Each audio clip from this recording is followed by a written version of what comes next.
Memories of 2019, memories of 2019, memories of 2019. We're at number 23.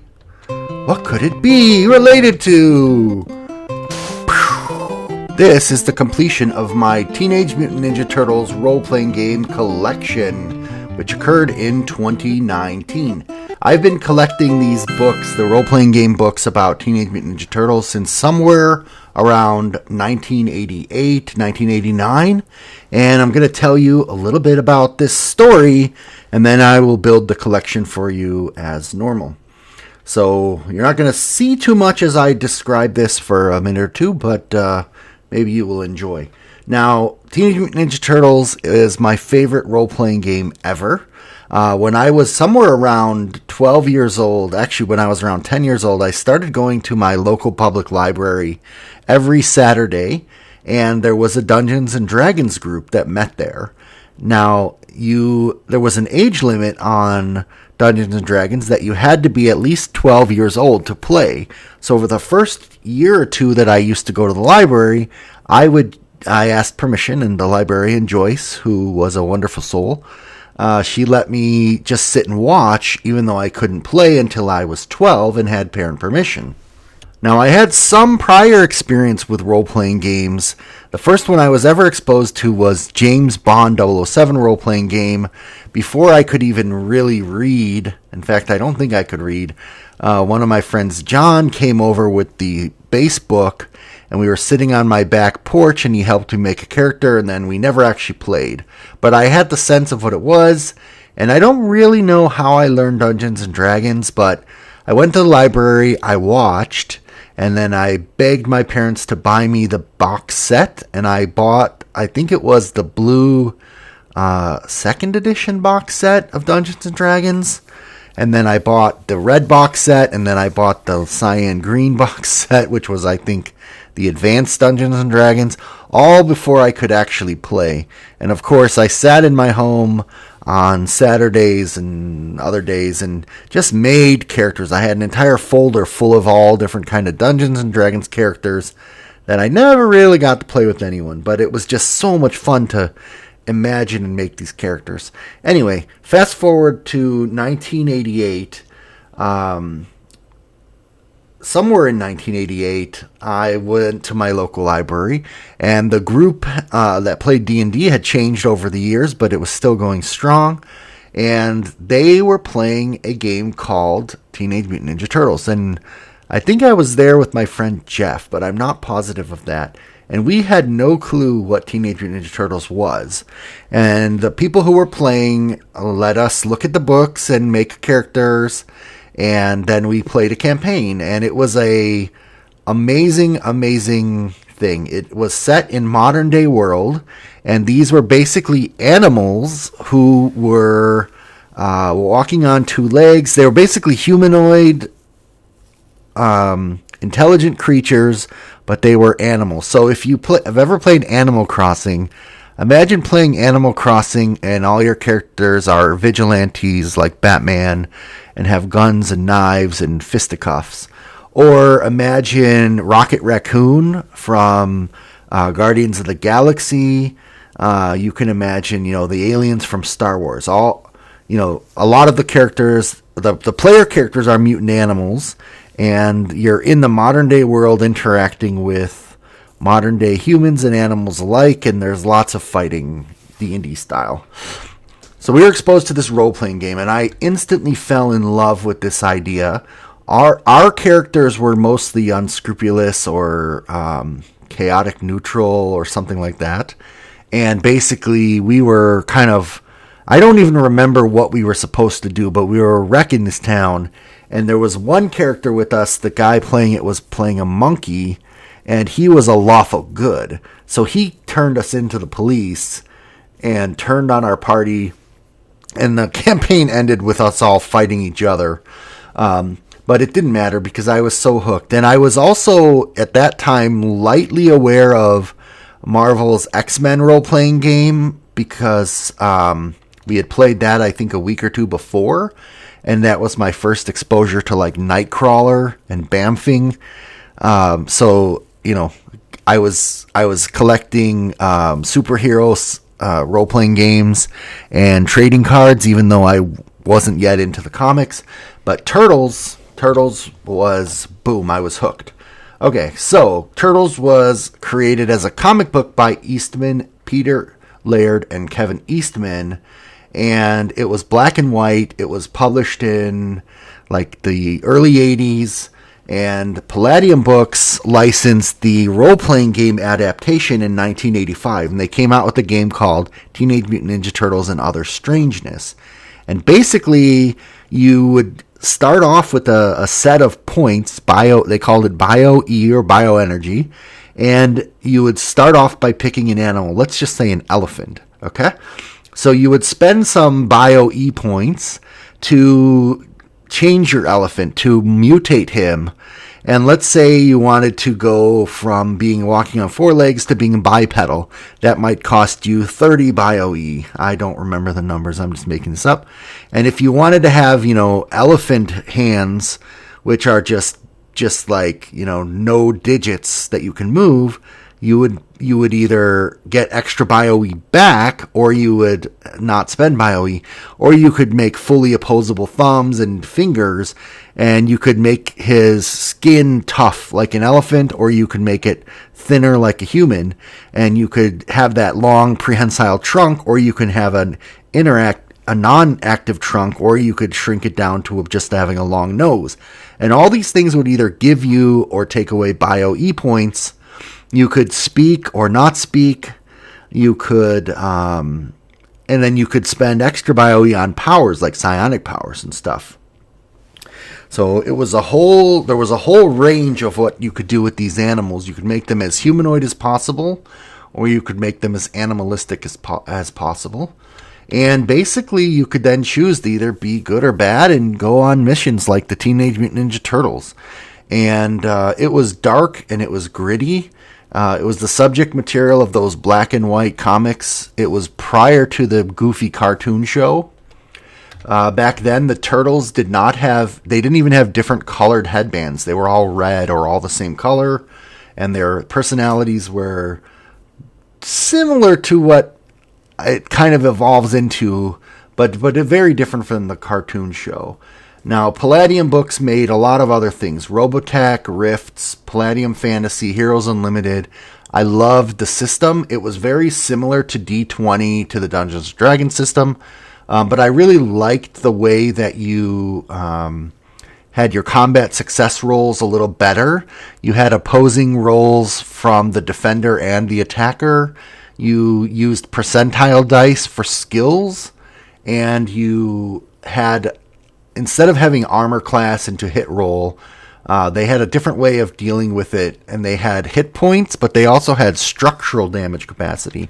So your hit points were like your life points. Like if your hit points were gone, you were dead. But they had this concept of structural damage, which is like your skin and your bones or your thick animal hide.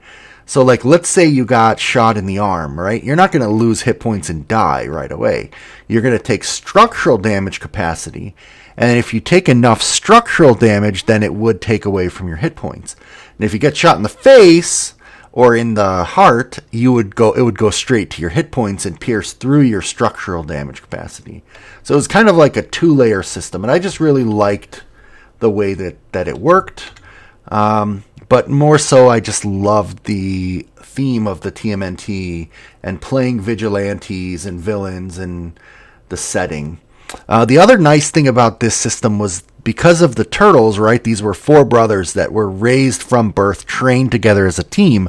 When you were creating your characters, you could declare that you were part of a team, and you would get bonuses to your roles and stuff when interacting with your team members.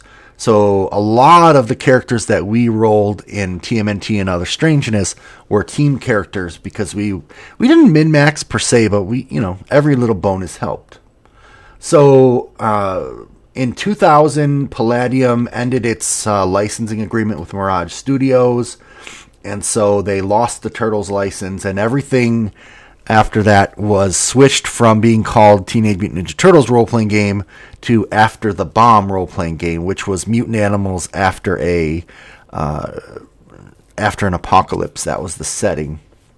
But we mostly just played in the modern. I don't think we really did too many after the bomb settings at all.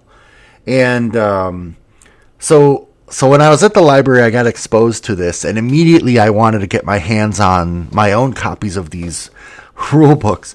So I can remember going with my friend Jeff's mom to run her errands into the store, and she agreed she would, we would go with her to her stores, and she agreed, since she was in the area, she would drop us at the comic book store. And we went there, and they were sold out of the TMNT book, and they weren't going to get it in for like a week or two. And so, oh man, we were so bummed. We'd have to wait like a week or two before we could get our hands on this book so we could make our own characters and stuff. And at that time, we didn't know there was such a thing as a cartoon even coming. But we went with her on her errands. One of those was to the grocery store. At the grocery store, we found a Teenage Mutant Ninja Turtles sticker album, which is a book of like all the it's basically like a coloring book, but then you have this page of stickers that you could stick into the coloring book in the appropriate pages, or you could just take the stickers and put them on whatever you want. But this coloring book and sticker album were from the upcoming cartoon, and not anywhere near as gritty or what we were into. So we basically bought some kiddie books, and we got into the car and we're looking through them, and we're like, this is really not as edgy as we thought it was going to be. This is like for little kids. But hey, it was the only thing Turtles we could get our hands on, and that was my first ever exposure to Turtles. And then eventually I did get the core rule book and started getting the supplemental books. And like we had done with all of our collections up to that date, I would get some of the books and Jeff would get some of the books, and then we would swap on, the weekends and stuff, and together we had a whole collection. So this memory is about my collection, which was in storage for the past 30 years. Holy cow. Almost 30 years. And I've now taken it out of storage, got it on my bookshelves here in the new house, and I have gone out to Amazon and eBay and filled in the collection with the books that I personally was missing. And I think I ended up purchasing 3 books and the accessory pack that I didn't have, but now my collection is complete. And that was a lot about Teenage Mutant Ninja Turtles role-playing games, but huge part of my my life growing up, and inspiration for things that I do even today. And now the collection is on complete, and display is complete and on display in my home. All right, so this one is going to be about my collection, completing my collection of Teenage Mutant Ninja Turtles and Other Strangeness role-playing game books. So it kind of like my comics collection episode. I had been playing the Teenage Mutant Ninja Turtles role-playing game since about 1988, somewhere around there, I believe. And I also still have the hiccups from last episode. And now that I've moved into this new house, I'm going through and unpacking boxes that have been packed away for many, many years, and actually putting out some of my favorite collections on display. So this one is going to be on bookshelves. And I'm going to go ahead and I'm going to do a brown bookshelf. Basically, there are 13 elements to my collection that I'm going to talk about. And I'm going to use a different colored terracotta for each, I think. Or I might end up using... I might use my go-to concrete. So the first book is TMNT and Other Strangeness. That's the base book, the source book, everything you need to play the game. Then there's After the Bomb, which is a post-apocalypse version. and that's going to be represented by orange. And I basically looked at each of the covers of these games and chose a block that where that color sort of predominated the cover, and allowed me to pick a different color for each cover. Then there's the Teenage Mutant Ninja Turtles Adventures. So this is like some adventure ideas for game masters. These are set in modern day time. And then there's the Roadhogs, which is going to be yellow. Roadhogs is a adventure pack and some new mutant animals for the After the Bomb series. So those were the first 4 books. And then at this point, the company Palladium Books basically had some change up in the rights to use Teenage Mutant Ninja Turtles. So they rebranded and they used the After the Bomb logo for the rest of, pretty much the rest of the series going forward. The rest of the books were After the Bomb role-playing game. And the next one was the Teenage Mutant Ninja Turtles Guide to the Universe. And these were then Mutants Down Under, which was basically animals from Australia. And again, this was an After the Bomb book. And then Transdimensional TMNT was all sorts of aliens and other creatures from different universes. And then there was Truckin' Turtles, which was a whole campaign about the turtles and truck drivers driving across the USA. And then there was Turtles Go Hollywood, which is going to be light blue. And that was, yes, turtles surfing and turtles being in Hollywood, California. And then, so we're going to start with those 10. So we're going to put the main source book here. And that's going to be sticking all the way out because this one is used quite often and quite regularly. It's a bit dog-eared. Whoops. And it's all the way forward on the shelf. And the next one, After the Bomb, is just going to come out. We'll put it like this. It's all the way pushed back into the shelf. And then the third one, which is TMNT Adventures, we'll actually also put it back in the shelf. And Roadhogs, we'll put it sticking out a little bit just for some interesting different things. So then you're going to end up with a bunch of books on a bookshelf. We'll go ahead and do this. And we'll have them all kind of forward, and then we'll push one of them in. So TMNT Guide to the Universe. I think the space one is one of the ones I used the least, so we'll push that one all the way back in. And then Mutants Down Under, I definitely used that one quite a bit. We liked all the Australian animals, very exotic. Transdimensional TMNT. This is another one I didn't use that much, so we'll go ahead and put it like that.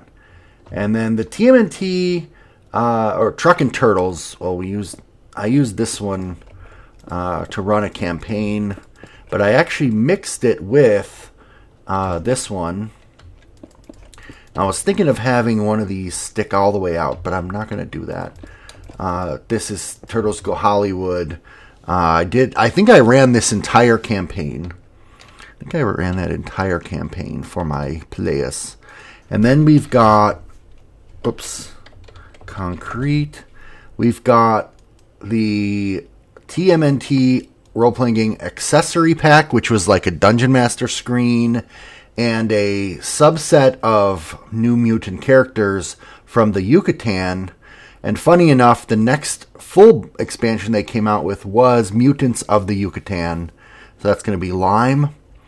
And so I kind of feel like this accessory pack was a bit of a cheat just to get a little more money. We didn't really get that much out of it. But I bought it, and this is the most recent book that I bought to complete the collection. I also bought Mutants of the Yucatan and Mutants in Avalon, and I think I had Mutants in Orbit. Mutants in Orbit actually starts to combine the After the Bomb universe of the post-apocalyptic Turtles with the Rifts universe, which was an interesting combination. And now what I'm going to do here, because I kind of ran out of room, is I'm going to put two of these So this is the game shields and the accessory guide. And that one didn't fit in the shelf, so it's kind of laying across the top like that. And then there's another book here. The lime green is the Mutants of the Yucatan, also sort of sticking out like that across the top. Now that leaves me with 2 books that I couldn't fit on that shelf. So we'll go ahead and we'll have them just sitting here on the ground. 3, 4. There we go. So there's basically my TMNT collection. And then we're going to add in this gray concrete. We're going to add in a book over here. And we'll put this one all the way up against the shelf. This is going to represent a book called The Rifter. 1, 2, 3, 4, 5, 6.